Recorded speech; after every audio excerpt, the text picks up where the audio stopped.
श्रमिक दिवस पालन करा जाउछि। ओडिशार अणसंगठित जो श्रमजीवी संघ तरफ आज राज्यर विभिन्न योजना संपर्क में एवं ये जो पछरे पड़ता लोक जो अणसंगठित क्षेत्र लोक आंपाई कौन कर आलोचना करमति आम कहीचु। आज श्रमिक दिवस रे सारा भारत पृथ्वीर श्रमिक एकाठी होते बोली 8 घंटा काम कर अधिकार लक्ष्य पहुँची पार्थे।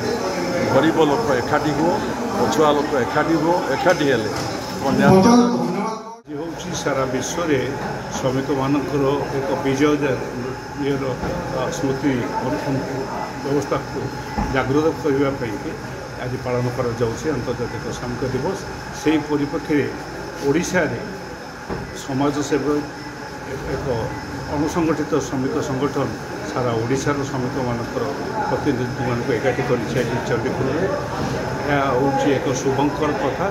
आमर विश्वास आज भारत वर्ष में जमी भाव में श्रमिक मानकर स्वार्थ को पूरापूरी भाव में अवदमित करपरी भाव में श्रमिक मानकर न्याय अधिकार प्राप्य न्यायगत व संविधानगत अधिकार को क्षुण्ण से विरुद्ध में यहीपरि भाव में संगठन मान एकत्रित हेले पुणी थे अधिकार फेरी पाइबे।